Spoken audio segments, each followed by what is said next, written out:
How's it feel to be in lockdown after what, 2 days? We've been locked down since Sunday, technically. Yeah. Here in San Francisco, here, actually not just in the Bay Area, most of the state now. Yeah. Back in lockdown. Hi, everybody.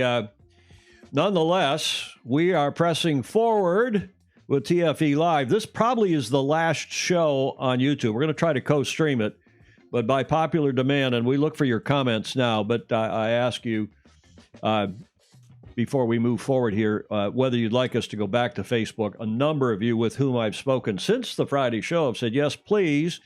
And it's because of the communication, the ability to comment back and forth, to give thumbs up and likes to each other's comments and so on and so forth. So this, our show number 356 for Tuesday, the 8th of December, is probably our last show that we will originate on YouTube. We'll probably originate back on Facebook on our Sailing Illustrated Facebook page, and also try to co-stream it to YouTube, or at least put a video up on YouTube after the show, as we have been trying to do. It's just a lot of work for our kind of two-man band here. I'm your host, Tom Ehman, of course. Thank you for joining us. Here with me, as usual, in Studio B is the esteemed Julia Wedekind, our supervising producer, co-host, Sort of. Commodore of the Beach Street Yacht Club. Julia, I trust you are well. I am. You sound... Actually, it's summer weather here. It's going to be 70 and sunny today. And it was yesterday and apparently all week, right? Yeah. Oh, that's beautiful.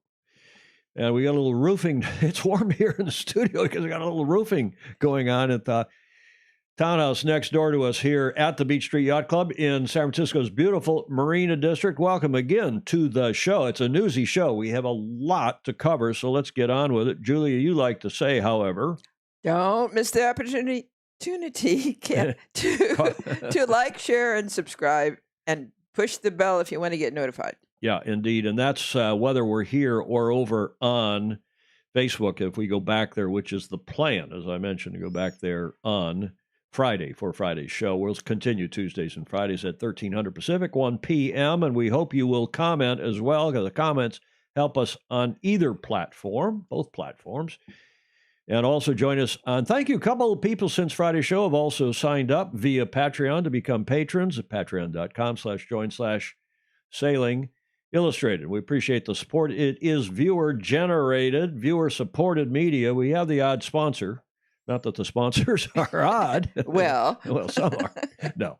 But we like to have our editorial freedom and not feel any pressure, and be able to invite guests on and have the guests feel free to say whatever they want, as did Hamish Ross, who many of you enjoyed. Thanks for the many kind comments about Hamish's appearance on the show on Friday, his Saturday. So thanks Dr. Hamish Ross, and that brings us to an opening.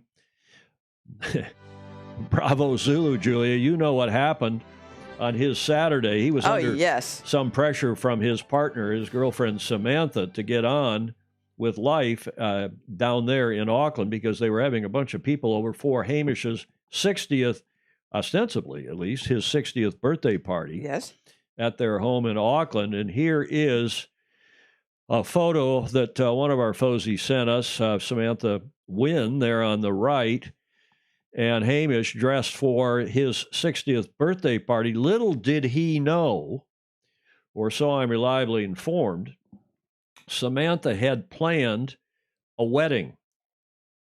No joke. Hamish claims, and I believe him, he didn't know a thing about it. Yeah. She proposed during this. They had 60, 70 people over there for Hamish's 60th birthday party, including a number of luminaries from the America's Cup world.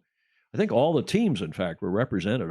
At least 3 of the 4 teams were represented, maybe 4. Yeah. And she apparently had laid out the clothing for the wedding in the guest bedroom. He didn't know about it. And she proposed in front of this whole group. He, of course, he says he was gobsmacked. And as I said, I do believe him.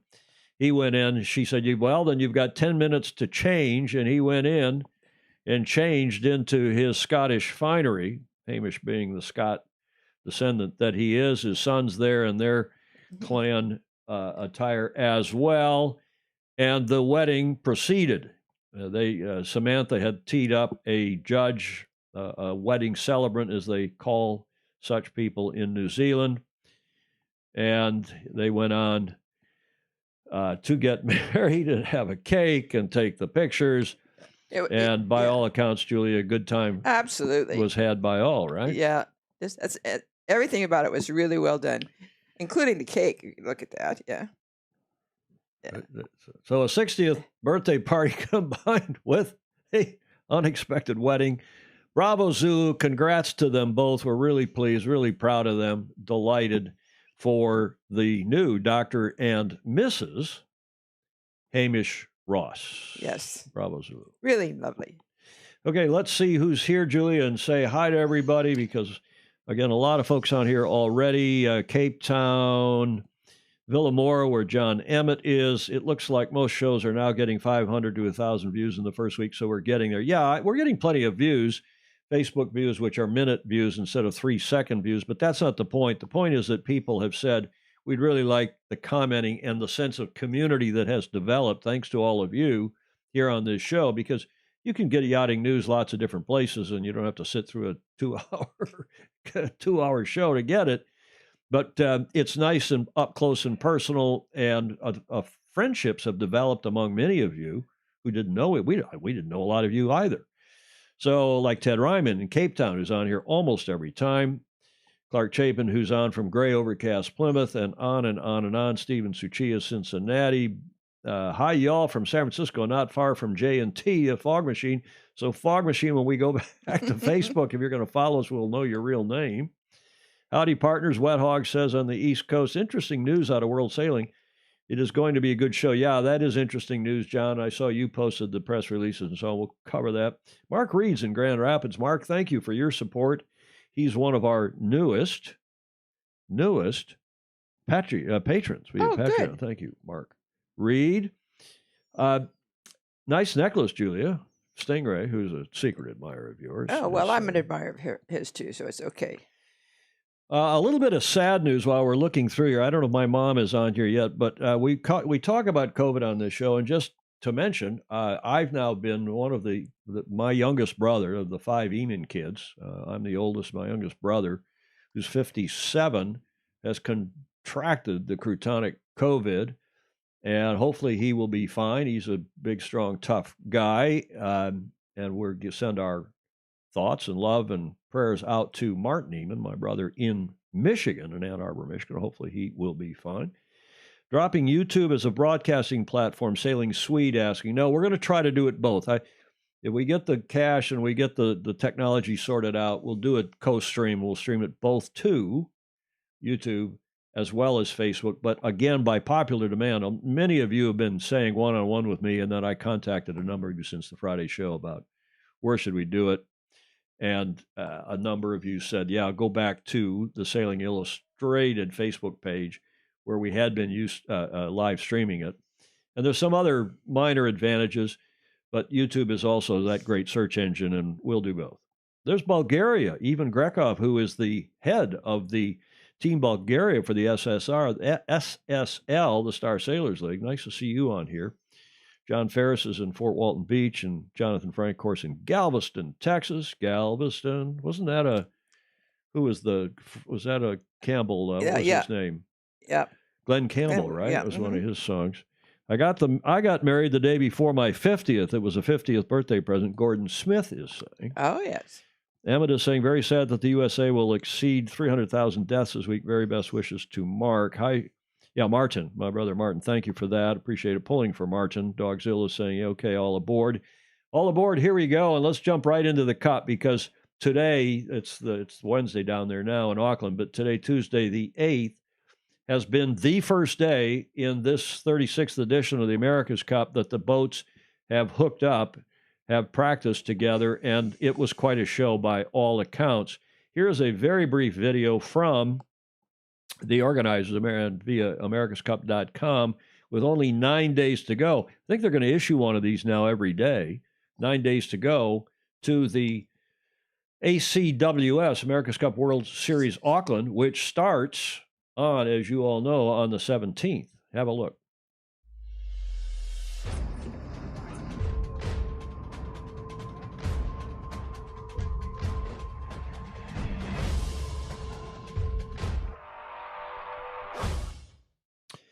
Okay, as I said, short and sweet, and this is being presented by Prada.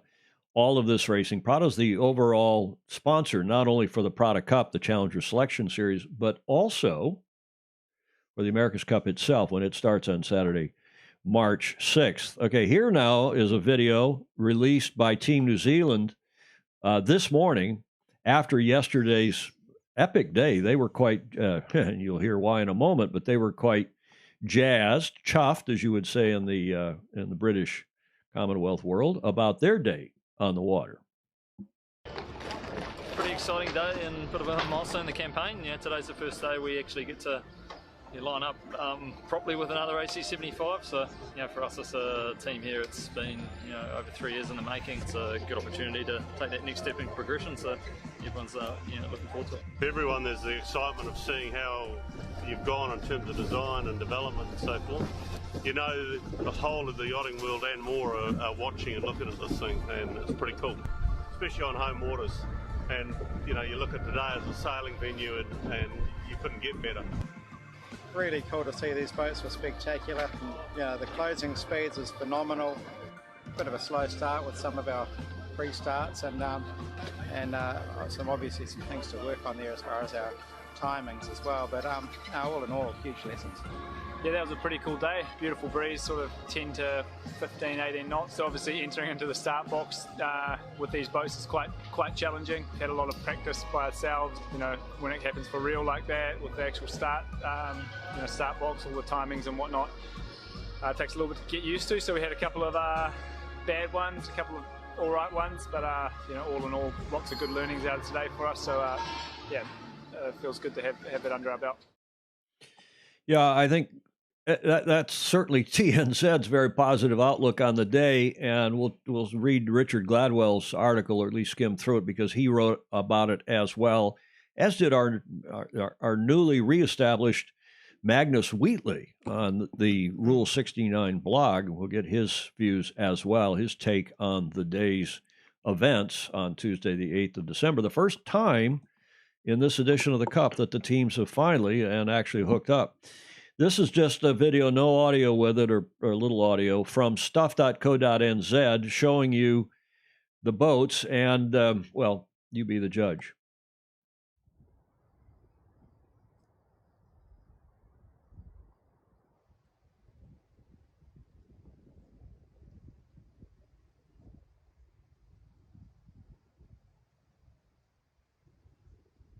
Obviously, ETNZ.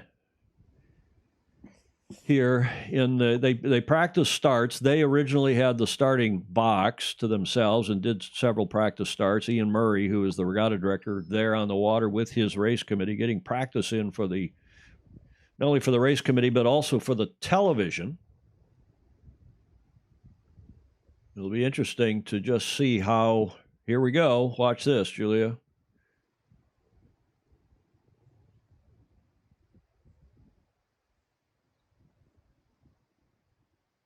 Who looks quicker? Yes. Passing to leeward. Now, Yeah. to be fair, who knows? Look, they got a bigger jib up. New York's got their lighter or got a smaller jib. They got a heavier program there, and they had their cut down mainsail with those batwing battens sticking out. Right. So you can't be sure who's doing what to whom, who's got the handbrake on, who doesn't.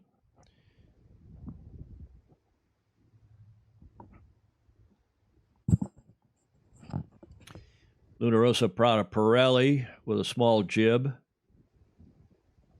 Still looks gorgeous. Yeah, it's the best looking boat, right? The Italians always have the nicest looking gear and the nicest looking boat. Nicest looking base usually. That doesn't always win the America's Cup, though, does it? Wins hearts. It wins hearts. Well, and of course, Patrizio Bertelli, the CEO of Prada, is also the owner and the head of the team, the principal in the team, and he's in it to sell Prada gear worldwide. And it worked last time.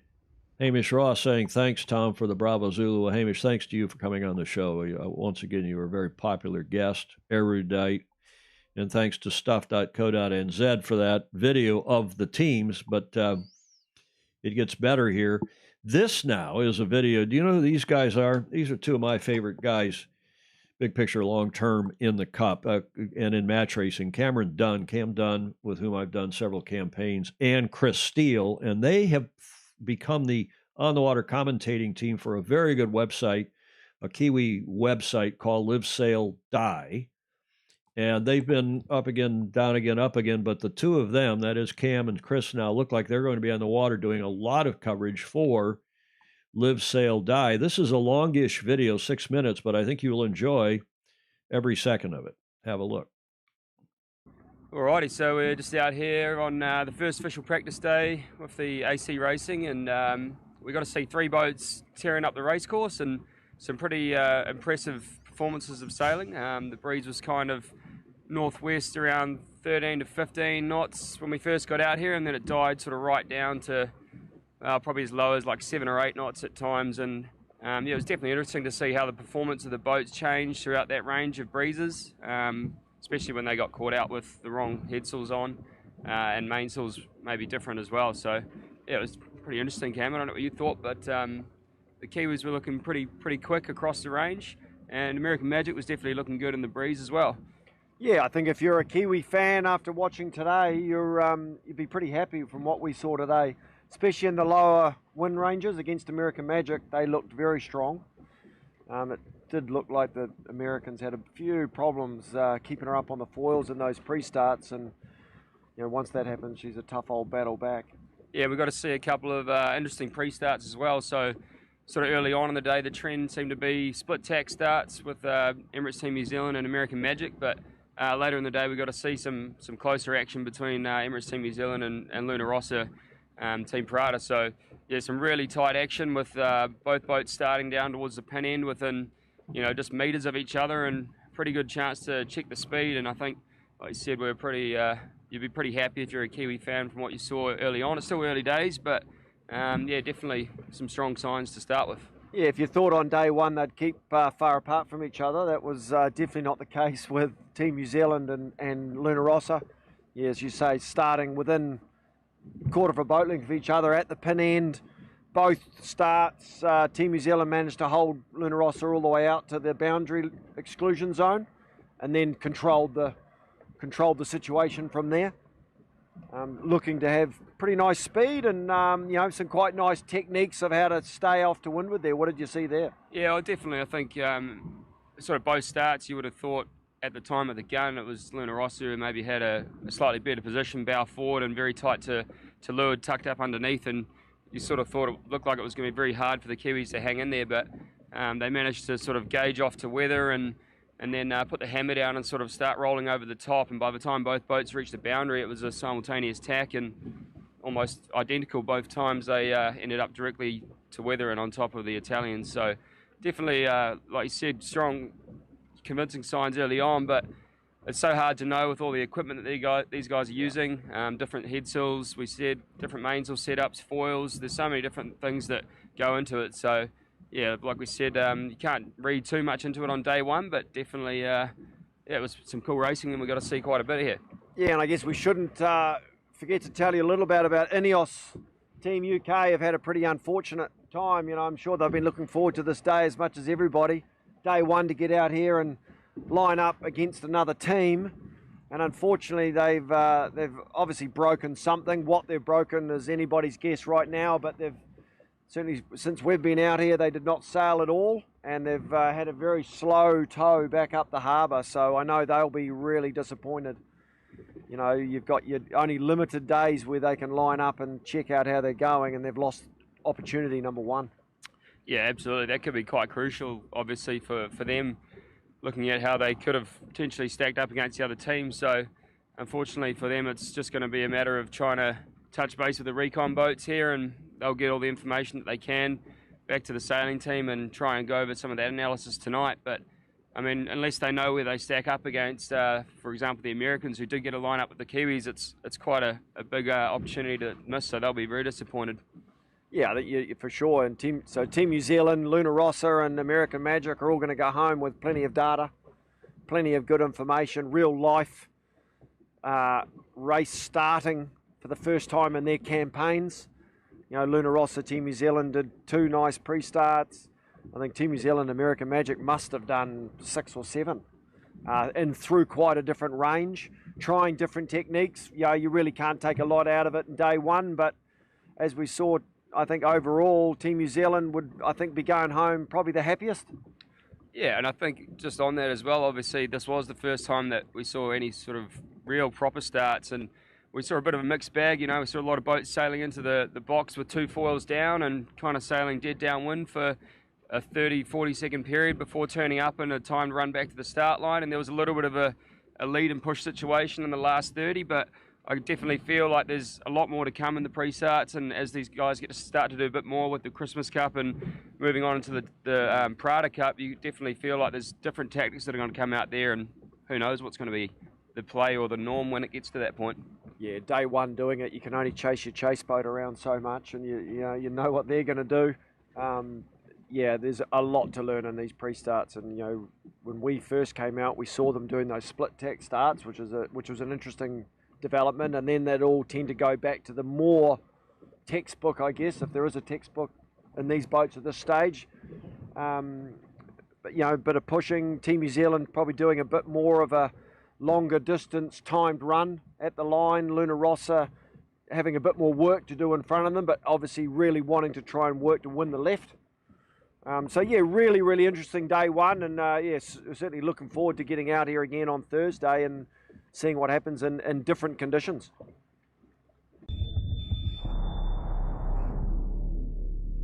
Okay, well, our thanks to Live Sail Die and that website in New Zealand, and Cam Dunn and Christelle for a terrific report. And the YouTube channel, the Live Sail Die YouTube channel is superb.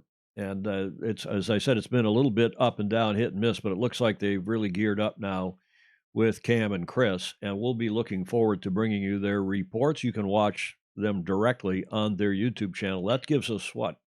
Between them, Gilles Martin Raget, the official team, and americascup.com channels, and 2 or 3 of the others, there's a lot of video coming off the water down there, which makes it interesting, finally, for all of us who are watching. Speaking of interesting, we look at Richard Gladwell's take, and as you would have heard from the 2 gentlemen who we just had on the air, it was a pretty good day by all accounts for ETNZ vis-a-vis the challengers. This is Richard. It says 1 December here, but I think that's a typo. America's Cup Rialto, he's been calling his series of almost daily posts. And December 8th, which was Tuesday, it's Wednesday morning down there now, 10:25 in the morning. Jousting in AC 75s is not for the faint-hearted, Richard said. Kiwi Cup tragics will be sleeping easier after the first of 5 practice days ahead of next week's America's Cup World Series regattas. Those who conceived the AC 75 clubs. Why am I not getting that up here on the screen? It's not scrolling. Is it? Well, let's see if I can get that up. That would be helpful.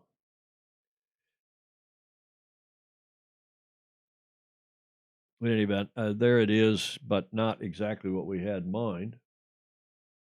So there is that article. Let me see if I can get this back because it's not coming in loud and clear as we had hoped over here. It is an important article, methinks.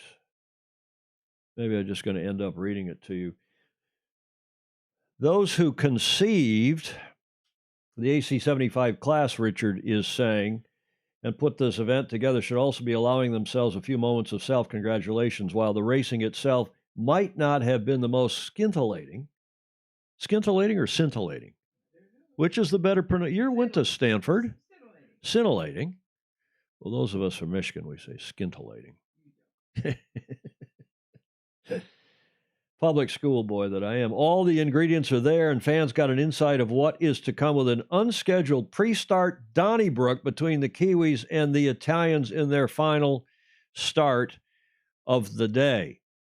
So Richard's celebrating the fact that the boats are maneuvering. There is some pre-start match racing, and it's not exactly dial-ups and the classic stuff we have seen, but he's celebrating the boats and the racing, the action on the water in this article. I commend it to you on sail-world.com, and have a look, because I think you will. Let me, I thought I had that article in a bigger way. Okay.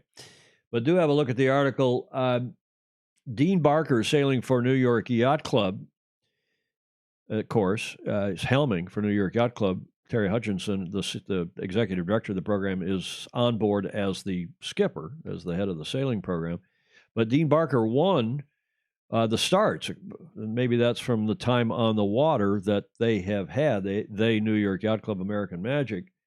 But it does look like, according to Richard, it does indeed look like the Kiwis were quicker than the Luna Rossa Prata Pirelli, and quicker, at least on the day, than New York Yacht Club's American Magic.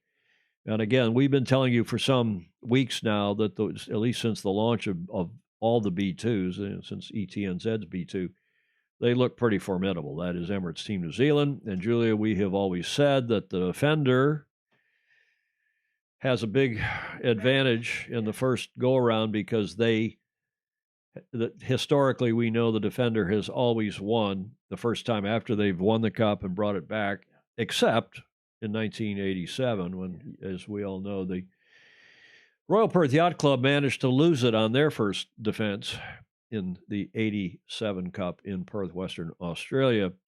So, Richard Gladwell, I just commend the article to you on sail-world.com, and do go have a look at it. He just sums up by saying fears that awful things would happen with the wings flying around on the end of carbon foil arms didn't seem to be an issue again in the hands of skilled sailors. They just keep more separation between the boats. While the boats might have a jogging pace while still foiling, they don't seem to want to drop off the foils during the pre-start, and match racing doesn't seem to be any different from other classes. Everything just happens a lot more quickly. And I think that's a bit of Richard's a very, a bit of a, I won't say Kiwi fanboy, but a America's Cup promoter, as he should be, as he's local down there and wants to help promote the event to everyone involved, both onshore and off. And go have a look at Richard's article and his photos. He is a superb photographer, and his articles are photo essays. Here's one picture. We see the buoy, the mark in action. What are we going to call this buoyage? Prada? Did we agree on the show the other day? We're going to call this Patrizio's. What does that look like? Now the red, that's a rendering problem here on the technically here. The buoy is bright red. And an antenna. Oops, a sec. Say again, Julia? With an antenna on top. Yeah, obviously the antenna for the location, so they can put that into the TV graphics, the location of the mark. It is not a self-propelled mark. They tow them out. They anchor them. What did we decide to call Patricio's Penis? No, we're not going to call it that. Dogzilla, the toy rocket. What is this going on here? Thank you for updating your. I don't want to update my. No. I don't want to update my Flash player or whatever that was. It was a Flash player. Oh, bloody hell. Okay, I don't know. We get Patricio's Pride, Preak, Plick. I don't know what it is. It's a capsule for a rock, a red rocket. It does. I won't say that, Julie, you would shake your finger at me if I said that it looks a little bit like a ribbed condom. I would. You would, so I won't say that. Steve Tuccia says R2D2. Yeah, he said that the other day on the show. It does look a little R2D2-ish, doesn't it? How about Patricio's Pandemic? How about the Prada Pod? Yeah. No, that's probably Yeah, the it. Prada Pod does look a little, Patricio's Pod, it does look a little bit like a pod. Adobe is trying to get people to uninstall Flash. Yeah, good luck. You know, Fog Machine, I did uninstall it on a couple machines because we don't really need it, and we're getting rid of it. Rocket. Captal. Prada package. Okay, enough of all that madness. Patricio's what? Okay, well, meanwhile, at Ineos Team UK, here's a brief video from a new source down there on YouTube. And look at the difference in the foils from which we've seen. This is the third or fourth iteration of foils that we have seen on Ben's boat. I'll play the video. But they are now quite a bit thinner, and they don't have that wrinkle in the middle of them. And it doesn't look like they're dragging around the controls for the flaps underneath. If they are, you can't see it as well. But I do think it's a different foil treatment than we've seen. And obviously, Ben Ainsley and Grant Simmer and co. on Ineos Team UK are having a rethink of their foils. We continue to hear that they're off the pace, frankly. Someone asked if they were hiding their bustle. I don't think they're hiding their bustle. I think the boat has the same bends. You can see it there. If I come over to the camera over here you can see it still. I mean, nothing's changed there. New York, by the way, we told you that New York had disappeared, and indeed they had. They were in the shed for the better part of a week making changes to their boat. We're not quite sure what they were doing. Maybe others of you have some handle on that. They look much more similar to the foils of ETNZ, John Emmett is saying. Yes, I think that's correct, John. They do. Mm-hmm. And, of course, Ben's bulge is still there. But it looks like I'm hearing some other things about the team on shore. I'm not going to report myself. I'll let others do that in the comments. But they are not looking too swift. And, of course, Tuesday today, but yesterday down, it's Tuesday in New Zealand, it's Wednesday again, as I said. They went out and then broke down, got their main up, but some had some kind of a problem and could not participate in the first day of practice racing, practice training, practice starting. And so that's, I'm sure, a bit of a disappointment for Ineos Team UK. Now, to get a little more pithy about all this, I've been telling you about the Rule 69 blog. Our good friend Magnus Wheatley is back in action. I'm delighted, a longtime friend, British journalist and yachts man of considerable repute. Allegations, Rule 69, of course, is the rule in the yacht racing rule, the racing rules of sailing, about gross misconduct. So he calls this, his Rule 69 blog, allegations of gross misconduct. What he really calls it is hand grenade journalism. And that's Magnus Wheatley. I didn't say Marcus, did I? Magnus Wheatley from GBR.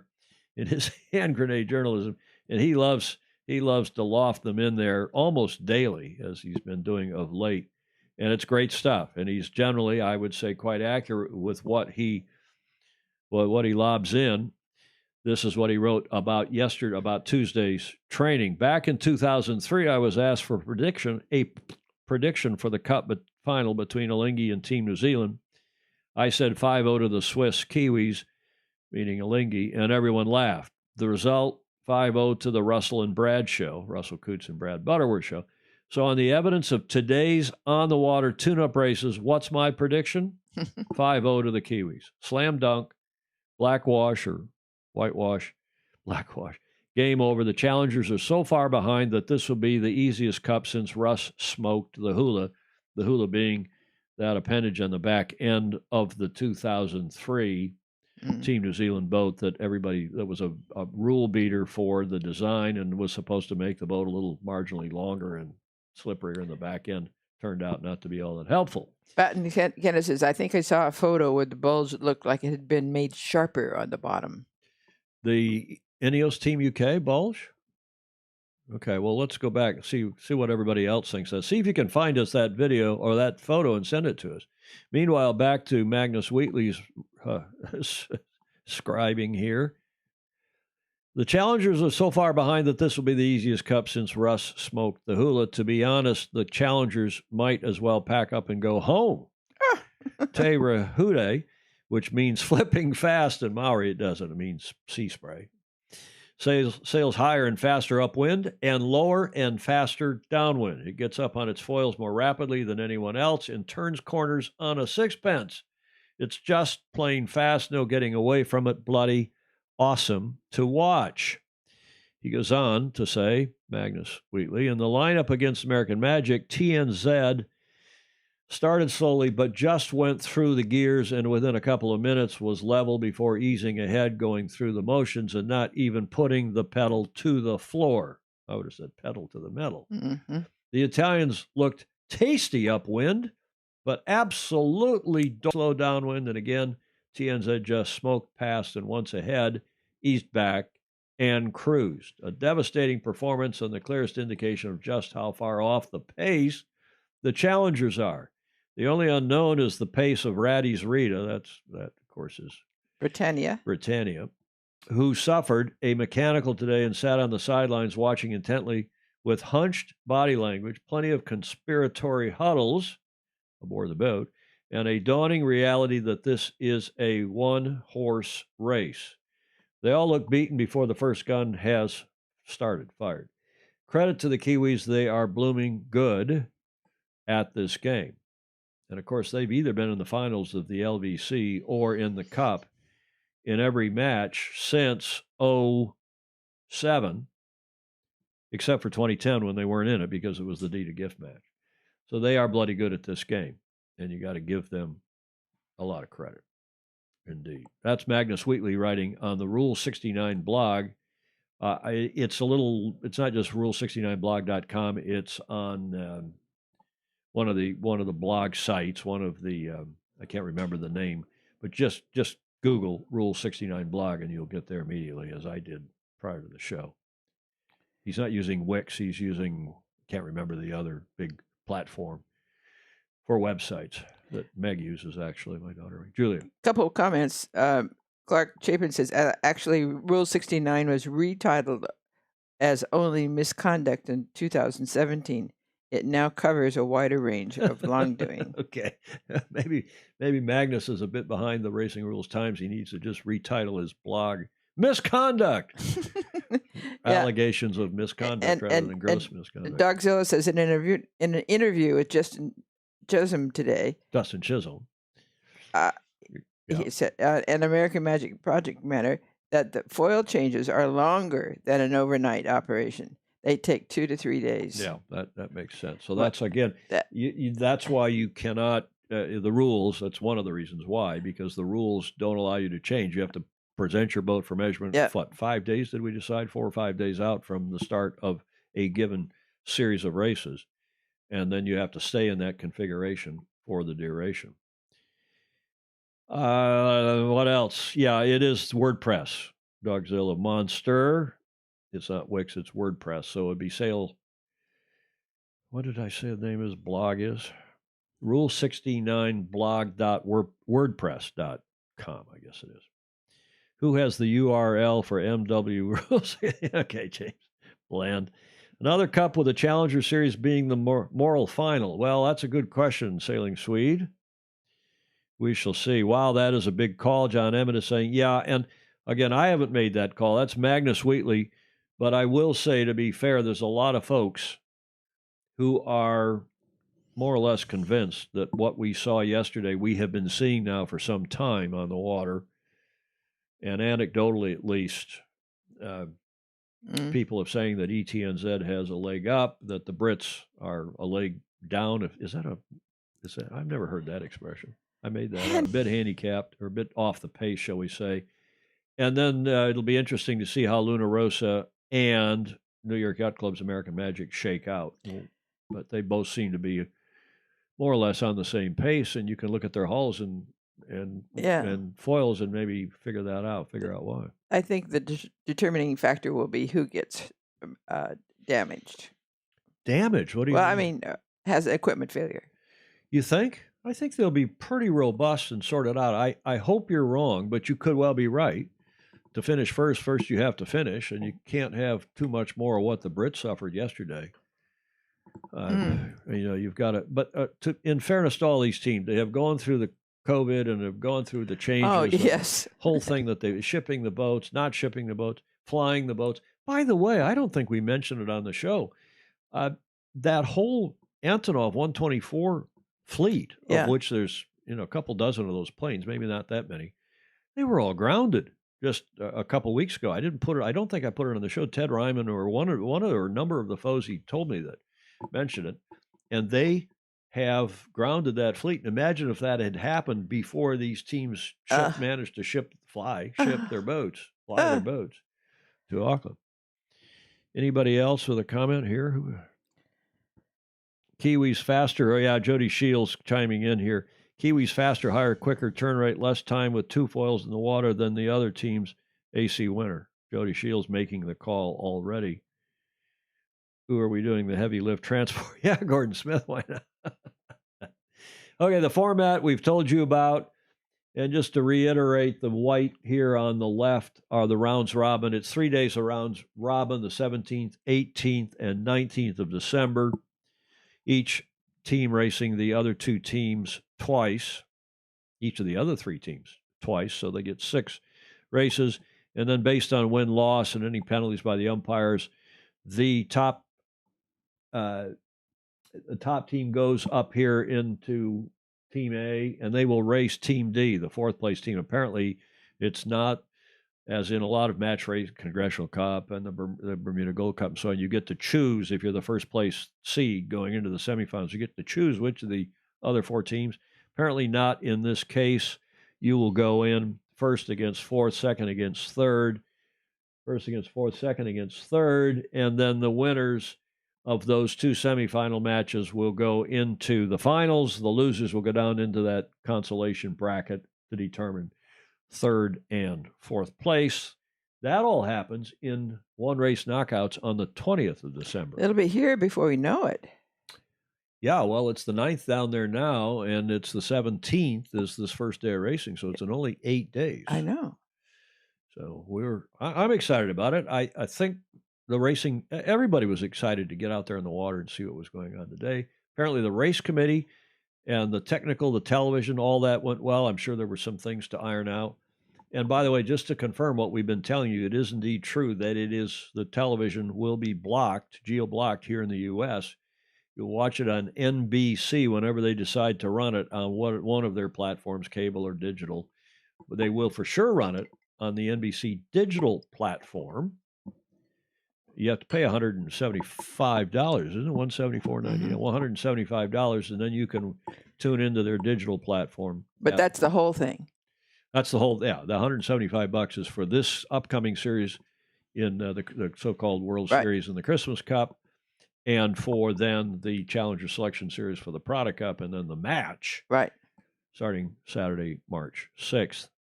So that's the format. In 8 days' time, the ACWS Auckland and the Christmas Cup, they've split it into 2 regattas to comply with the protocol. I've talked with a couple people down there this morning, and now that stuff's out on the water, the kind of the battles on shore seem to have ceased. or been solved or mediated, or largely so. And hopefully that will continue. We can get on with some good racing. Blake Middleton is saying, I won't be watching it on NBC, period. Now, maybe he's going to get a VPN. Mm-hmm. Those of you who are into that sort of thing can give recommendations here in the comments as to who, whether it's ExpressVPN or one of the others, Nord, N-O-R-D VPN, any number of them that you can, I think they're only $8, $9, $10 a month for a VPN. I think you can sign up and you don't have to take a year contract. Might be a couple bucks more if you're a month-to-month contract, but it'd be worth it. December, January, February, March. Exactly. Yeah. So you can do that if you want, and then you can watch it where it's not geo-blocked. It will be live on YouTube and or Facebook and or the americascup.com website, a live stream from Auckland. Racing starts on those days for this regatta, these two regattas, but this racing starts at 3 o'clock in Auckland, which is 6 o'clock here the day before on the West Coast, 9 o'clock, obviously, on the East Coast of the U.S., and 3 o'clock is plus 9, will be midnight in Central Europe, 11 o'clock in London, midnight in Central Europe. Nice time to have a drink at a party, watch party. Well, exactly. Okay, any other questions or comments about all that? John Emmett saying Astral and Avast 2 are also good VPNs. One of our FOSI, Julia, said that the Chrome browser has a VPN built into it. Oh, really? Is that true? The Chrome browser? So if that's the case, let's maybe one of you who's technically really savvy could check that for us and put it in the comments below. I think I heard free on the rest of the planet, WTF, Steve Gruber saying, yeah, it is basically free. Well, except in other parts, in other countries where somebody has paid a rights fee for as NBC obviously has done, then it may be geo-blocked and you'll probably see it in replay. But until NBC airs it on whatever channel, plus they're going to air it live on their gold platform, the digital platform. It's an online platform. It's not a cable platform. Doug Zilla says $175 is good value given how much coverage there will be. I just hope that for that price, it's commercial free. Okay, well, that's a good question. Good comment. I keep getting audio video mis-syncing. Am I along? Is that today on this show? I hope that's not the case. I watched some Premier League and World Cup skiing, Fog Machine is saying, on NBC Sports streaming, and it's okay as long as it's commercial-free and has decent commentators. It is not commercial-free on NBC, Brendan Larrabee is saying. Working for me, Gordon is saying. Okay, thanks for that. It looks like we're okay here. We do watch the stream, and hopefully it is in good shape. Okay, so we move on. Just one other America's Cup note. The Independent newspaper in the UK is reporting today that the Brexit-backing Ineos boss, Sir James Ratcliffe, confirms that his new cars, this Grenadier, which is being promoted by Ineos Team UK, the new cars will be built in France, not Wales. Mm-hmm. Got an article about all that in the Independent today. The Grenadier, where's that lower third, will be built in France. Okay.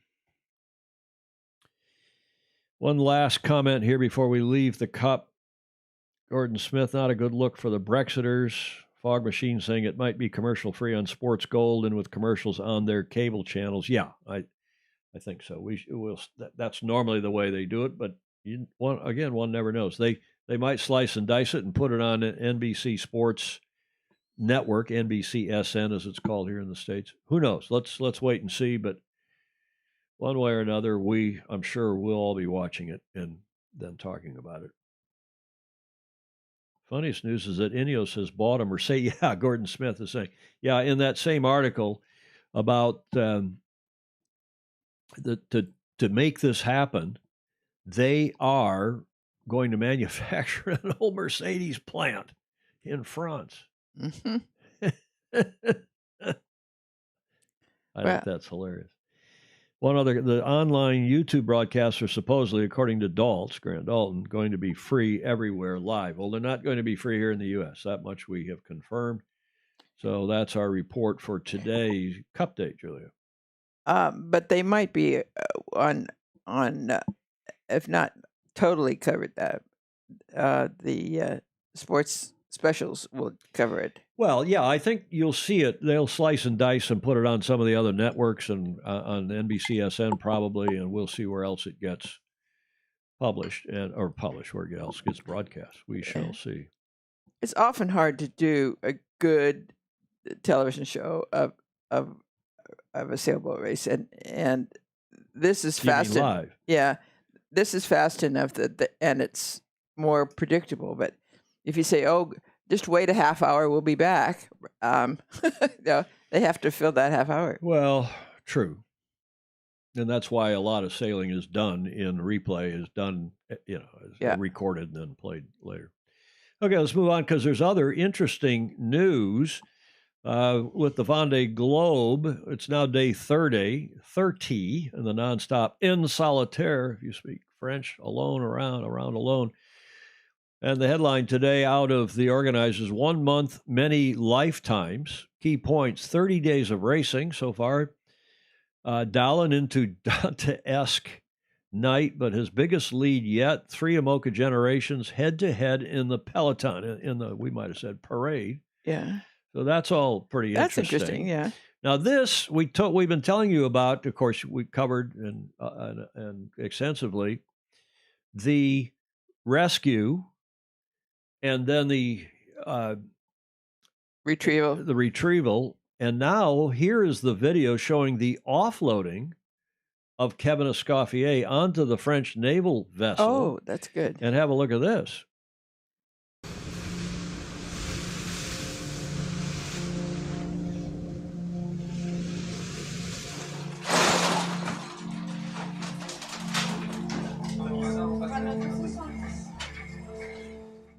Voilà Kevin qui enfile sa TPS pour se mettre à l'eau.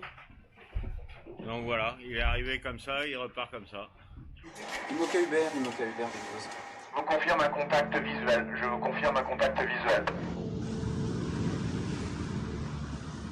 Voilà le F732, le Nevos. Contrôleur laissant sur mon tribord pour mettre une embarcation à l'eau. À droite 10. À droite 10.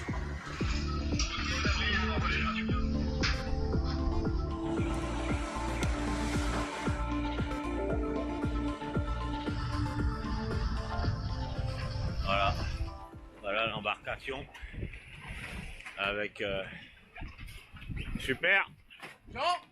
Bon, alors écoute, Fais un bisou.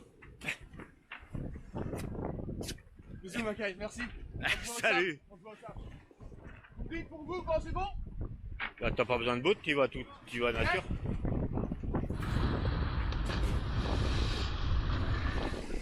Et voilà. Allez, bon courage. Ok, merci. Donc voilà. Je vais refaire autre. Ok, à plus. À plus.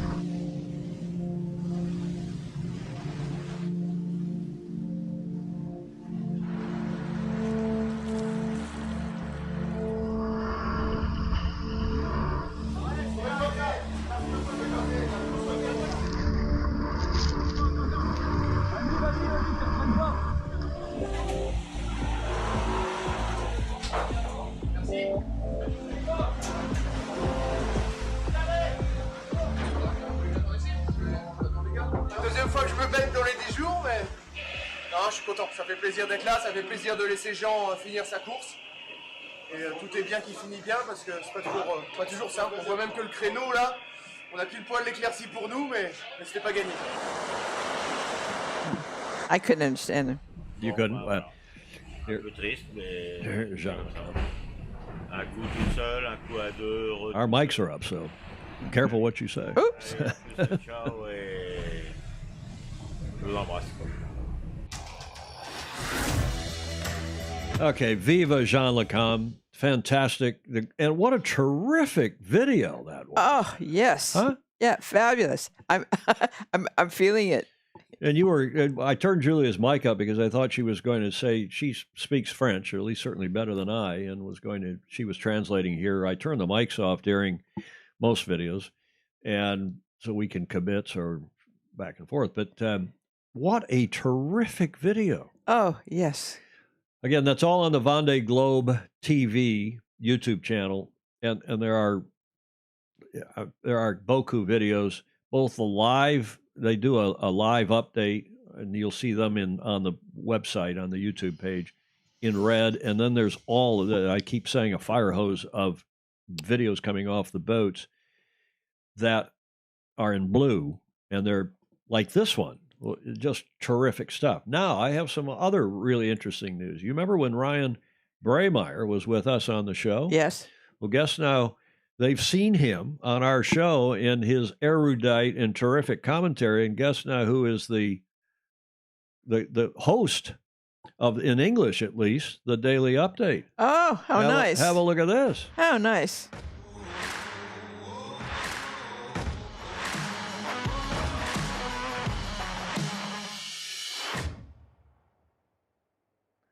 Welcome to the Vendée Globe Live English edition. I'm Ryan Braymeyer here on the 8th day of December, 30th day of the race from a bright and sunny Les Sables d'Olonne.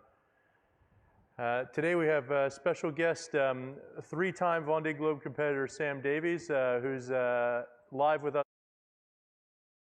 I got to stop that right there. Now, apparently they did see him on our show. Yeah. And he did, as we all know, did a terrific job. And thanks again to John Sangmeister who Ryan is a good friend of John's, and they've worked together on some offshore projects. And John is the one who's put me in touch with Ryan. He's been on the show a couple times, but Ryan looks a little bit like the Beatles did when they showed up for the Ed Sullivan Show in Shea Stadium. What was that, 1964? And so, this is a guy who's a professional sailor who has obviously gone back up now to the HQ to do this, and I'll continue because full marks. I just think he's terrific. He was. Where she's repairing her damaged Imoca 60 in order to continue. Interview Samantha Davies now. Instead of racing around the world. Thanks for being here with us today, Sam. Well, it's a pleasure to be able to continue sharing what's going on with Initiative Care with everybody back there. Excellent. So general situation today after a month of racing, basically our leading pack and their boats are feeling pressure, both the men and the machines, and women and the machines. Notably Damien Seguin, who's got pilot problems, Louis Burton, who's repairing sails. Basically all the competitors have reported a litany of issues, small issues, as you might imagine, one per day per competitor, due to more or less a week in very rough conditions. So Sam, everybody is hot to know exactly what your plan is, and we're going to see you back out on the water in the washing machine that is the Southern Ocean at the moment. Well, the plan, everything's going to plan, almost better.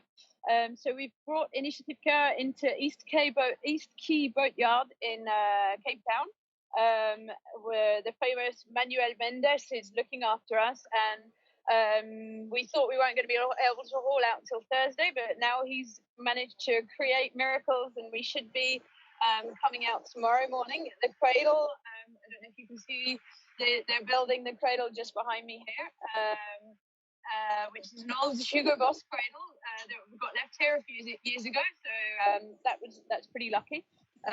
There's all the surveys are going on the boat already, and obviously that's going to continue once we haul out and take the keel out to check the underwater part and the keel bearings and the keel pins and the keel head. We'll obviously have to make another assessment once everything's taken to bits, but the plan is to try and get back out before Monday midday. That's kind of our timing that we're trying to keep to, and if all goes to plan and there's nothing more than what we've already discovered, then that should be easily doable. So that's really exciting. I don't think I'll be able to join the group, but hopefully I won't be far behind the last competitors in the race, and that's cool because then that will give me a bit of motivation to try and catch them up, so I'm not completely alone in the ocean.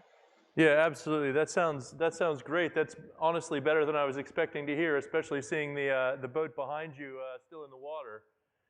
And yeah, that was better than I was expecting as well. So I won't play this whole video. It's 20 or so minutes long, but full marks to Ryan, full marks to Sam. And she won't be eligible for the win because under the rules you can't stop. You can go back to the original to the start point and then take off again, but you can't stop en route as she's done and remain eligible for the big, for the prizes. But full marks to her. She's going to try to rejoin the group. She'll be behind if she doesn't get going till next Monday. But also bravo Zulu to Ryan, don't you think, Julie? Oh, absolutely. Nice stuff. Mm-hmm. And what are the comments here? He's only taking over for Andy for a week. He needed a break. Okay. Ryan's visit on our show was really excellent. Thanks, Gordon Smith. The video is a little shaky. Maybe Sam's used to being on the water, not on shore. Ryan was a little rocky in his first show as host, but with the technology, but first rate today. I totally agree, Clark Chapin. Yes, Sam is still bouncing around, but great stuff. Full marks. Glad to see them both carrying on, and especially Sam, but also to see Ryan in the seat, the comment in the host seat up there in La Sable d'Olonne. Now, as you know, the leader remains Charlie Dahlin. He's increased his lead. Last time when we reported on Friday, he had 140 nautical miles. Now you can see he's got a 248 nautical mile lead over Thomas Ruyant, who's reestablished himself in second. Yannick Bestaven is in third. Louis Burton has dropped to fourth. So this is a screen grab of the tracking map from a couple hours ago. It should be updated by now. It was updating at 2100 UTC. It's not 2200 UTC. So an hour ago it had been updated, but I don't think there's any major changes. And the leader remains at, we said, 248 or so nautical miles, Charlie Dahlin from France and Apivia. So bravo Zulu to him. Julia, any comments before we leave this segment? John Emmett says, I believe Bill and Ted are going to have another excellent adventure. Bill and Ted's excellent adventure. I believe Bill and Ted are going to have yeah, right. 253 nautical miles at the last update, so he's increased by 4 nautical miles. Ryan is the great offshore sailor, really respected within the French scene and offshore sailing. Yes, Mark Husted, certainly agree with that. Thank you very much indeed. And again, bravo, Zulu. I'm happy.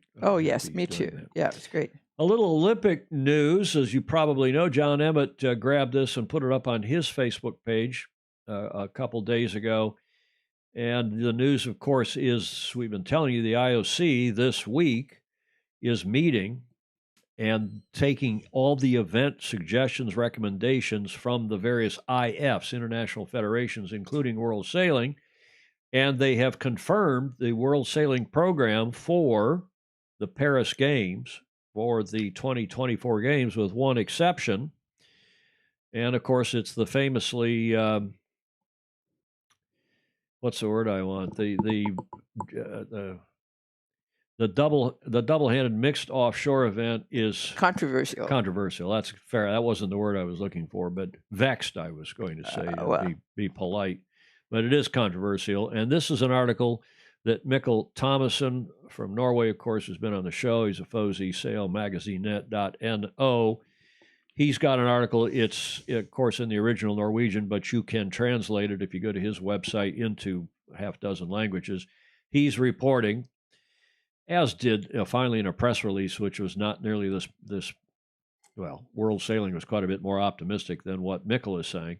Mixed double-handed offshore was adopted by World Sailing with a very thin majority in 2018 at the expense of the Finn. That's Google Trans for the Finn class. The IOC cannot, given the conditions presented by World Sailing to date, accept this discipline on the Paris 2024 program, and has given World Sailing until May 2021 to convince the IOC that safety and costs for this discipline will be taken care of. In other words, right now, we don't see how it can go forward because it's too expensive, and we don't know how this offshore security is going to go on in a race that goes up and down the coast and overnight and so on. Yeah.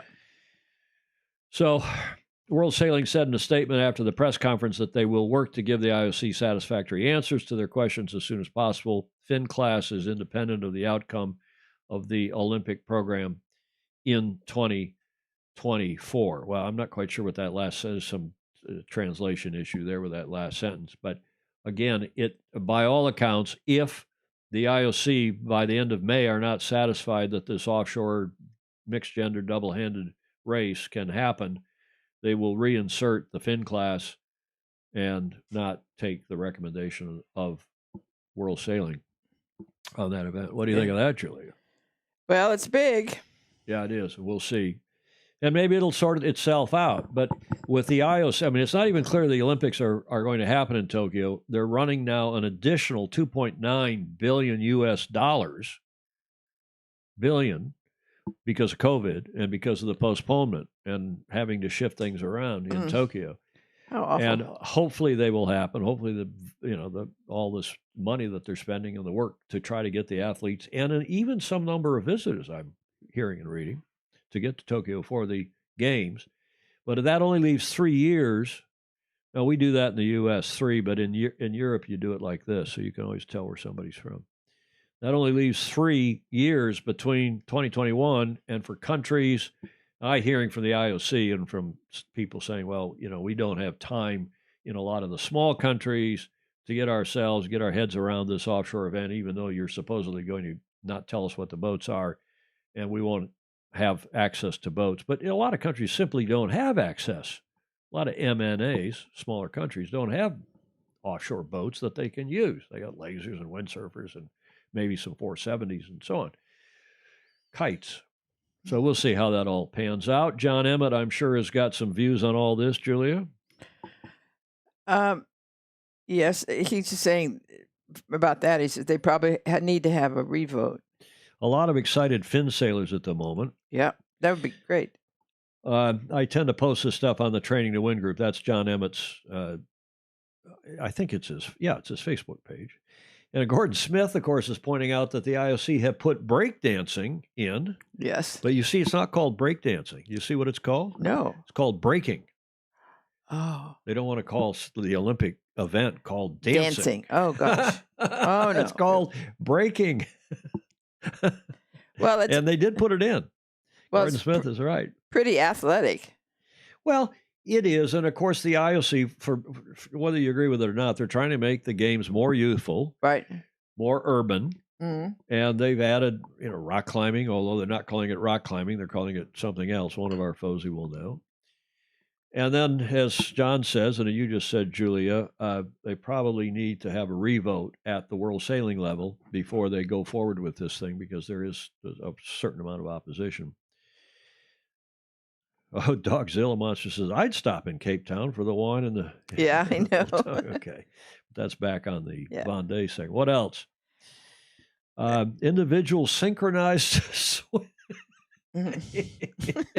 That's my game. Steve Gruber, individualized synchronized. Well, there's a good argument to be made that if it's not time-based or points-based, if it's a judged competition, it shouldn't be in the Olympics. So a lot of people make that argument. Yet, at least in the Winter Olympics, one of the most popular sports is what? Figure skating. And skating. And now the moguls, the skiing mogul, which is a judged competition. And so, the old curmudgeon that I am, I must say that having, growing up as a hockey player and having been to a couple Winter Olympics, going and sitting in the stands at the Olympics or at a national championship for skating or something where they do judge competition, it's actually kind of fun to test yourself against the judges. And after a while, you can start to see who's doing what and how, and you can say, "Oh, that's an 8.9 or that's a 6.7." Yeah, or, you might get the tenths off, but you can pretty well tell as a punter sitting in the stands whether it's a 6, 7, 8, or 9. I guess I can't remember what sports give 10s. Gymnastics. Yeah. So it's maybe not that unfair or maybe not that hard. And people do, and is this politically incorrect to say, especially women like judged sports? Did you know that? Well, no, but does Men why like not? ball sports and they like balls and strikes and they like the time's running out and they like a scoreboard. And women like the judged sports. Yeah. I'm not wild about the judge sports, but what do our FOSI, forget about us, what do our FOSI think? Sound has lost sync on my feed. I wonder why that is. Nobody else has complained about it. I'm going to go listen on my, see what it's. Somebody did say, though. It's syncing here on our, we're watching the feed on my, here, I have an iPad that we watch the feed on, and I don't know if YouTube's having problems today, but it's perfectly synced here. And the other thing is that and one nice thing about YouTube, now that we're talking about going back to Facebook, is that the latency between, as we said in the last show, when I go snap here, and I'll count till I see it 2, 3, 4, 5, 6, 7, 8, 9. So it's only 9 seconds between when I see it on the iPad that's watching the show as you're all seeing it live. Julia. The Olympic sport you forgot about is curling, which became very popular. Except it's not judged, though. What's not? No. You. It's like it's like shuffleboard. You curl and you knock the rocks out, and whoever gets the rock closest to the center scores points. I always thought that it was like curling or it was like shuffleboard if you got a rock in a different, but it's not. It's whoever gets the rock closest to the center of I guess it's called the target, whatever it's called. Mm-hmm. But that is a cool sport. I mean, the strategy and the tactics and it got lots of following the last time around. Again, it gets popular in whatever country has a good team, and the Swedes are good at it, and the Canadians are good at it, and the Americans were good at it last time, and they had a couple of characters. Mm-hmm. So. What other comments here before we move? Are we going to take a drink word? They probably need to revote. I'm 100% okay if the Finn classes returned in the 2024 games, Blake Middleton is saying. I think, Blake, that's true of a lot of people will be 100% happy. And I think the IOC are also saying, look, we're trying to make the games younger. And if we have an offshore event where Kenny Reed, who's 60, or will be if he's not already, he will be soon, and Ken Reed is going to sail, or others of Ken's ilk, the Olympics is supposed to be for and about the world's young athletes, not a bunch of old coots not that Kenny is an old coot, he's a hell of a good sailor and great commentator. Who else? Tom, did you hear? Yeah, the Sail GP, we're going to cover that in a sec. I finally got on after swimming at Balmoral. Oh, Peter Stevenson, Pedro. That sounds like a good idea. The doubt appeared to be more about the crew safety than anything else. Is Corinne Migraine? Who's that? Corinne Migraine pointed out earlier. Just ask Jean Lecomte to supervise that, and everyone will be in great shape. Yeah, Jean Lecomte, viva la Jean, viva Lecomte. Fin in, fin out, and the fin will go on regardless. Yeah, James Bland, that's a good point. Likewise, the OK Dinghy is all these great classes. The Star class, they continue. Yeah, so we're going to talk about Jimmy Spithill and Sail GP. Who else? Gymnastics is most popular. Good point, Steve Gruber. It is. And again, that's one of those sports that you don't have to watch very long, and you can start to hear the commentators and say, well, they do this, and they get a point deducted for that, and on and on. So watch out for the Russian judge, Bill Wingrove was saying. Bill, you had some news that there was the passing of a very good sailor down in the Tampa, St. Pete area. Send me whatever you see, and I'll run, because I raced against him as a kid and young adult. Will pass on something about that in a future in Friday's show. I thought all the kids did parkour now. John Emmett is saying, yeah. When was the last time anyone saw a breakdancer that did more than 2 moves? For me, it's 35 years. Walk machine. I like the Olympic volleyball, especially those Russian girls. He likes the Olympic volleyball. The beach volleyball. The bathing suits. Yeah. And, you women would say, well, why can't the men be in Speedos in the beach volleyball? But then you got the divers to look at. So now, see, diving's another one that is, Very popular. Mm-hmm. And it's great. It's Great. judged. Yeah, it is. And people get pretty good at seeing whether the entry into the pool is vertical and so on and so forth. Yes, indeed. Emmett is saying I would focus on YouTube until we get 1K subscribers. Otherwise, we'll all go back to FB. Well, I think we will go back to FB, but I'll keep putting the show up on YouTube. And I'll try to do it the same day because I record the show here on the iMac. And of course, I could also take it down off Facebook, but I recorded a high def version here, and I'll put that up to YouTube and do it religiously so that it's there on both platforms, whether we're live or not to YouTube. John Emmett will do that. Okay, people are making the house. Thank you, James Bland. Jim. It's called the house. That's what that target is called. The stone is in the house. Aha. I didn't know that. My wife, who's Montreal, is Canadian. Her mother was a great curler, and she and her dad, they're both long gone, but her parents would go down to the curling rink on Friday night, and that was their big social activity in Montreal and in Hamilton, Ontario. Rhythmic gymnastics, that one, I have a hard time getting my head around that one, the rhythmic gymnastics. John Emmett said it earlier, but breakdancing was from the 80s. Doesn't sound very youthful to me. Well, what else? There's all these comments. The Olympics was initially done in the nude. James Bland is saying, yes, it was.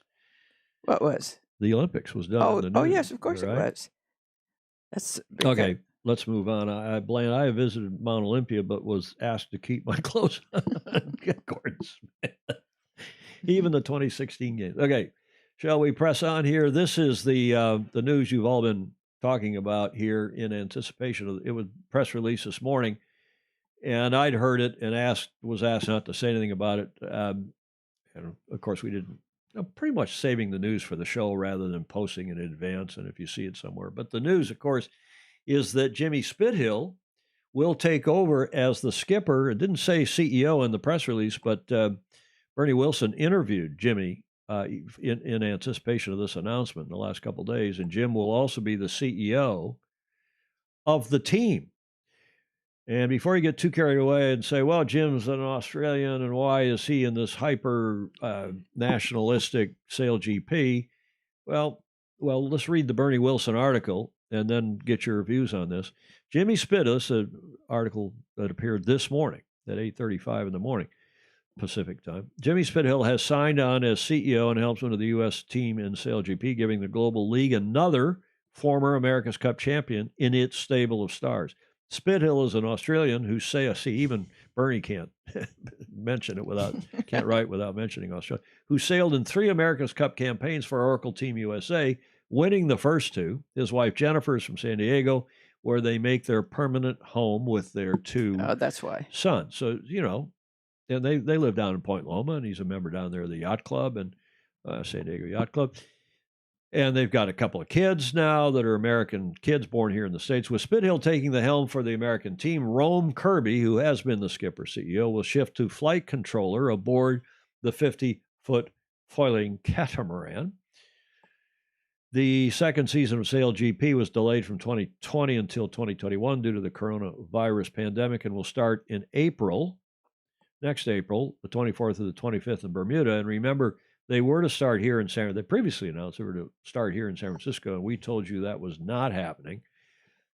We told you that it was going to start in Bermuda, and that's now been reconfirmed, that they will start in Bermuda, and there will be a training period before that. And remember, too, Sail GP is requiring each of the teams now to have a woman on the team, on the sailing team, which is great news, I think, at least. There'll be a month after the 36th America's Cup, the last paragraph finishes, in Auckland. Spithill is competing in his 7th America's Cup campaign, this time with Italy's Luna Rossa Prada Pirelli. Okay, Julia, what comments do we have on all that? Yeah. A lot of comments, no doubt. That was good.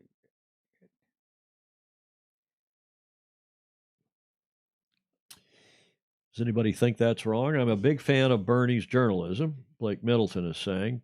John Emmett is saying, I think that Sail GP is an excellent series. Agreed, John. It's a good move by JS. All the pedigrees of sailing are mostly there.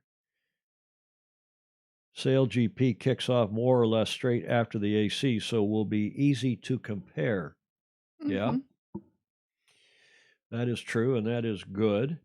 I am really impressed that they now have. I mean, look at the litany of the people they've got. They've got Blair Tuke and Pete Burling coming in, so that's ETNZ. They've got Sir Ben Ainsley in. Yeah. They've got Slingsby. They've got Outer Ridge. Yeah.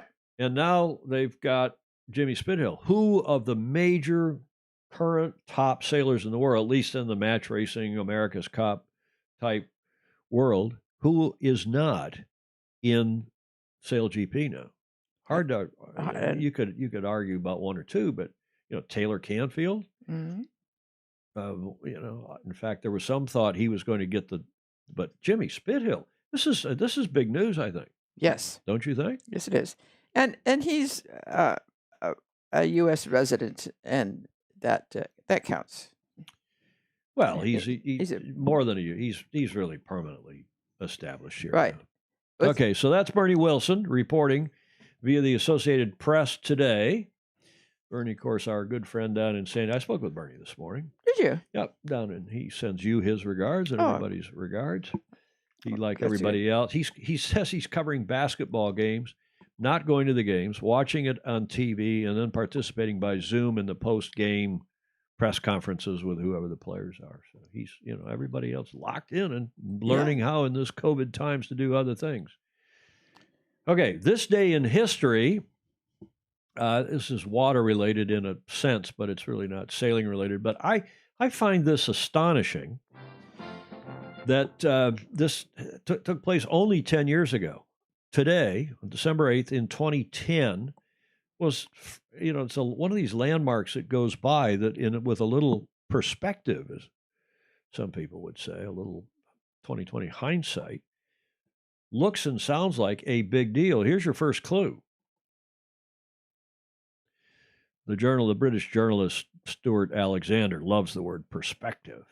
And I found this was a little perspective only 10 years ago. Do you know what this is? It's a submarine. It's not. And that's what I thought when I first saw this picture. That's a good point. It's not a submarine. It's actually a capsule and a flotation something. Oh, yeah, I see that now. Right. Okay? Here's your next clue. There's the capsule after it's been lifted aboard the barge or the ship, recovered. What's the first commercial one to return? Exactly. It's the first private, and it is the Dragon capsule. It is SpaceX. And it is today, this day in history, only 10 years ago, with the second launch of SpaceX Dragon, SpaceX becomes the first privately held company to successfully launch, orbit, and recover a spacecraft. Now that, it doesn't sound like that big a deal, but think about this guy who put his own, he was a rich guy to begin with after PayPal and whatever else he did. And of course, Tesla is his big, that's the thing that makes him publicly famous. Right. And the Tesla stock is, we have some mutual friends who are doing very well. Do you have Tesla stock? A bit. We're doing very well in that stock. But Elon Musk, of course, starting SpaceX, and I'm reading up on this. He flew to Russia to try to buy Russian rockets because he knew he wanted to go in this business of starting to privately send stuff up to service the space station, to launch satellites, and he could see there was a huge business. And on the flight on the way back from Russia, after he was unsuccessful in procuring Russian rockets, he did a back of the envelope calculation on how much the raw materials would cost to build his own rockets, his own capsules, his own launch vehicles, and so on. He could rent the facilities at Cape Canaveral and wherever else, and it was pennies on the dollar. Wow! And he's made another fortune already, and that has launched his whole idea of going to Mars. And we get all our heads buried up because of COVID, and we get all worried about the election and what's going to happen in the rest of the world. But then guys like this just keep marching on, making real money and changing the world in which we live in a huge way. And just expecting to. which Yeah, is lovely. Exactly. Yeah. So Bravo Zulu Tim as well. Only 10 years ago today. I found that amazing. Yes. Peter, go ahead. We talked about 40 years ago with Jaeger. Was it 40 years ago he broke the sound? It was longer than that, wasn't it? No, but he died. He died yesterday. Yeah. The test pilot. Charles, what was his name? Jaeger. First name. And he died yesterday at age, what, 97? First guy to break the sound barrier. But in 10 years, this other stuff has gone on. Yes. First, most everybody had this. The first private space vehicle, a SpaceX capsule, it must be F1. Elon Musk, another surf African. Yeah, he's a South African. Ian Williams has 6 World Match Racing Tour Championships to his name. Think Taylor has 2. It's hard, Andrew Pindar saying it's hard to get through when there is only one entry per nation, affecting both Ian and Taylor the same. Yeah, good point, Andrew. We're back on that. Chuck Yeager, thank you. Baton Kennon. Yes. Now that, you know who Baton Kennon is? No. That's Baton Rouge. Oh. We've got his real name here on YouTube anyway. Bill Wingrove, Steve Ross, Chuck Yeager, everybody's got that. Gordon Smith, I do agree, but also think that one boat per nation is an attractive part of the series. Yeah, okay, maybe, but if I think to get started, get launched, if they do more than one boat down the road, because a country, Australia, has a huge platform, or the UK, or tell me who. Let's get this going and having it work first. Well, it's going pretty well, and as long as Larry's alive and kicking and willing to fund it, which apparently he is. Jody Shields, my wife broke the sound barrier on Saturday night when I returned home late from the pub. You know, some people hate this banner and the fact that we read the comments. They want us just to do a straight news show. Right. And a lot of you, most of you say, no. The thing we like about TFE Live is all the pictures and all the pointing of stuff and the back and forth with all of you. We have computers on our refrigerators now. Flying cars are next. Wet Hog is saying, what is the first man-made device that broke? The first man-made device that broke the sound barrier. So it doesn't sound like it was Chuck Yeager's X, whatever that rocket plane was. That's the first time I came. Wet Hog says, I'm out. Great show as always. Have a great night, everyone. Okay, Wet Hog, he's on the East Coast, I'm pretty sure. So he's cocktail hour there. It's 15 or 17:28. It's 5:30. Trombone. Gordon Smith says a whip. A whip breaks the sound barrier? Is that why it makes the crack? I guess it does. The air filling in behind it. What a smart bunch of people we have on here. Yes. I want a bent show, not a straight show. Pedro Foiling Sailor. A banjo? No. A whip is correct. Steve Groover agreeing and confirming. A bullet. A whip. Okay. What a smart group we have. Mm-hmm. No surprise. Speaking of Pedro Foiling Sailor, we told you about this event. I don't have all the details, and Peter, I didn't have time to dig out some of the links to the pictures, but they did have this regatta down at Lake Macquarie at the Belmont 16-foot Sailing Club. I think it was only one day. They either were blown out one day or they had no wind. I can't remember. Peter, you can tell us. But what a great club and a great activity coming out of the COVID. And they had the New South Wales Laser Championship, senior and junior, at that club. Fully 120 boats registered. And I talked to Peter briefly yesterday. And what's happening around the world, people are figuring out how to do this now, do socially distanced, and and he said, you showed up, everything was on the app, on the phone. They have a WhatsApp or some kind of a thing where everybody's on a common, in effect, a one channel text. Yes. And here in the Bay Area, I was telling Peter that, they figured out this summer they couldn't do much sailing here. This, by the way, is Pedro Foiling Sailor and his laser. Not that he was racing this laser in the New South Wales Laser Championships, but they mixed the seniors and the juniors and the regular guys and gals all together, 120 boats, and in a socially distanced, completely proper regatta. And here on the Bay Area, in the Bay Area, on San Francisco Bay this summer, fleets are figuring, and this yacht club should take notice. They're figuring out we don't need the yacht clubs to go yacht racing. We can go out on the water. We can have somebody stand, as they did here, on the parking lot between Golden Gate Yacht Club and St. Francis, with a stick and a horn and a VHF radio, and say, "Okay, here we go, 5, 4, 3, 2," and start a race. And there's no $175 entry fee. And everybody takes a turn running the racing. I was talking with Tyler Wolk this morning, and some of my It's Okay mates down in Orange County. Same thing. The Harbor 20s wanted to go racing last weekend.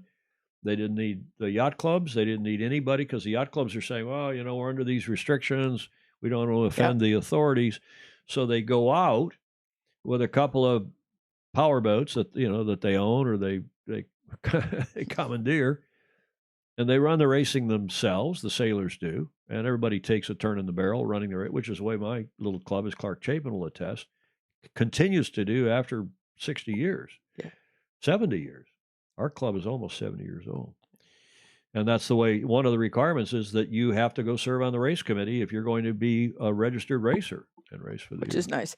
And it's actually good experience to be in the race committee anyway. It's a good learning. Yeah. You learn a lot of things that you thought you knew. You didn't. Good point. I was racing that laser without the foils. Peter is saying, Scientific American says that a whip does not break the sound barrier. Uh-oh.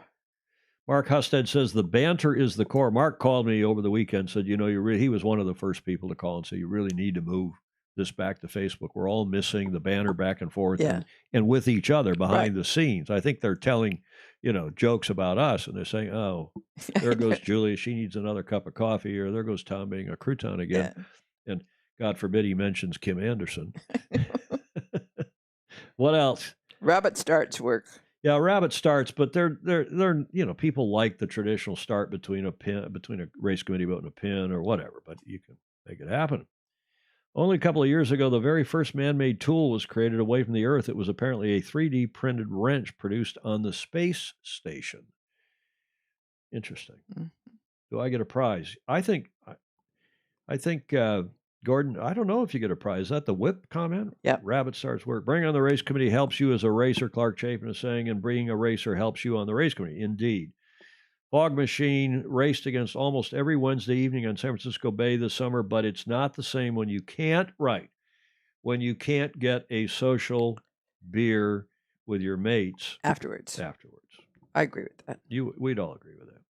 And it's also, we'd go over to the club on Wednesdays just to watch the racing. Yes. The starts, which are right off the club. It's one of the few places in the world where there's a great race course right in front of the club on the iconically beautiful and reliably windy. San Francisco. Do that again. Reliably windy. Right. Yeah. Okay, let's move on here. Thanks, Pedro Foiling Sailor, for that. And a wrench broke the sound barrier. Where is the bag of croutons? The croutons are here. Rattle, rattle. There hasn't been a wrench. No, a wrench. There hasn't been any croutonicism today. Everybody's been well behaved. That wraps it up, except for our 2020 segment. And have I got a good one for you today? For our Whiskey Tango Foxtrot. First of all, I used this in the show a week or so ago. I put it on my Facebook page, and it has been shared more than anything else I think I've ever posted on my Facebook. No kidding. Honest to God, it has been posted all over the place. So if you liked it, I'm running it again, and you can grab it off my Facebook page. But how apropos of 2020. But the good news is the vaccinations are finally people are being jabbed. And where? Well, in the UK, they had their first jab this morning. Watch this. Kenyon, and just as we were preparing for this live hit, we asked this gentleman whether perhaps he had just received the vaccination, and it turns out that he did. Mr. Kenyon is 91 years old, and I'd like you to tell us how you came to get the vaccine this morning, how it happened. I rang up Guy's Hospital, which I know very well, so I've lived in London most of my grown-up life, and I said, what's this thing, you're doing the vaccination? They said, yes. And then they spent various times asking me questions about this and that, not very interesting. And I said, yes, no, yes, no. And they said, we'll come at 12:30. Of course, I couldn't damn well find anywhere to park my car, so I was late. Anyway, I'm here now, and I got inside, and they duly put me on the list. I went off and had a rather nasty lunch, and then came back, and they were ready for me. And no, it didn't hurt at all. I didn't know the needle had gone in until it had come out. It was very interesting. No, it was painless. And it was a quick in and out for the needle, like any vaccination. Exactly. Well, if you don't, vaccinations aren't very common, are they? One has inoculations. No. Well, So you called this morning, sir. I rang up the hospital and said, "I'd like to be vaccinated. You're vaccinating, aren't you?" I've seen it on the news, watched the news, and they said yes. I said, and then they asked me questions. They said, "Come at 12:30." How do you feel that you are now one of the first people in the country to have received the first dose of this vaccine? One of the first people in the world. How do you feel about it? I don't think I feel about it at all, except that I hope I am not going to have the bloody bug now. I don't intend to have it because I've got granddaughters and I want to live a long time to enjoy their lives. I want to live a long time. So, and you heard that he had a hard time parking, so he's driving. Yeah, he's 90 something, right? Yeah, 97, I think. Was he that old? 90 something. But the point is that this guy showed up to get his jab, as you would say in the UK, and there was a CNN reporter outdoor who was just going to do a stand-up, didn't know he was going to get to talk to somebody who'd had the jab, and then this guy who was a great character. Protection from this virus. Exactly, yes, that's right. They will. Of course, I'm going to tell my family. They don't know I've been here today. I haven't got time to bring up. I understand. Family that consists of daughters and grandchildren. I understand the hospital gave you a card? Yes. What is it? Can you show us? What does it say on the card? There you are. Have you ever taken a picture of that? It just says my name and when I'm to come for the follow-up in 10 days' time or so. And it's got my name on it, and that's about it. Very unexciting. Very unexciting. He said they asked me a lot of questions, and they weren't very exciting, and it was yes, no, and then I got my jab. What a great character this guy is, and one of the very first people, at least in the Western world, to get a vaccination. I think it was number 2. There was a grandma. Yeah, well, that's what the news reported yesterday, right? Yeah. There was a lady who was getting it. What, Julia? Are you going to be among the first here in the U.S. to get one? Do you think? Well, I'm near the top of the tier of essentials. Well, one could hope. You are in the age range where you're younger than this guy. Look at this guy. Yes. But he saw I couldn't find a parking spot. I was late. Okay, That's it for 2020. That's it for this show. Unless there's any other pressing comments, Julia, we should probably let this one go. He's 91 year old. Yeah, 91. I I'm a poet and I didn't know it. Mm-hmm. The point is the hospital food is terrible. Yeah, he had to have a meal. He said it was nothing magical. Yeah, this guy is magical, Mark Hustedis. I want that card to be allowed to get a haircut. Yeah, show me. Oh, yeah. We were, as you can see, we do. I need a haircut. Julia, you can't tell that she needs a haircut, but we did not go. We were going to go on Saturday before we got locked down here. And we said, we've been 9 months nearly without getting the bloody corona. Do we really want to risk going to a salon, not knowing all these people rushing in there and they're getting haircuts? We can go for another, who knows, couple months without one. So we opted out, and we're hunkering down and staying safe. We hope all of you are as well. Thanks, Julie and Tom. I just shared your FB 2020 post on my page. 1918 must have been even more hellacious. Yeah, he's probably off to solo next, Mark Husted is saying. So he's probably going to, well, he better get his second jab before he's got to go back in 10 days' time, did they say? I think that's what he just said. For the second shot. Julia, you're a witness. Oh, yes. Like, share. We just heard somebody say he shared it to his Facebook page. That's very easy to do. You share it share it anywhere. Share it to... Or your friends. Exactly. Share it to if you're a Twitterer, a tweeter, you can do that as well. Commenting is good as well, and we always appreciate it. And there are many, many comments on here, and a lot of people on here still. Please do support us. as a patron via Patreon, patreon.com/join/Sailing Illustrated. And Fog Machine, thanks, guys. We'll miss you on FB, but best of luck there. We'll see. Fog Machine, you don't have to be a member or having a Facebook account to watch it. Facebook has gotten more relaxed, which is another reason why we'll move back. You can go on and watch it just like a public website. And I may even be able to stream the live, not only co-stream it to YouTube, but also hopefully co-stream it, maybe even to sailingillustrated.com, which has not been very active of late, posting on that site. Like, thank you. Thanks, T&J. Thank you, Dogzilla Monster. Thanks, everybody. Hope to see you again on Friday. Hope you have a good rest of your week. In the meantime, stay safe. Go sailing. Ciao. Bye.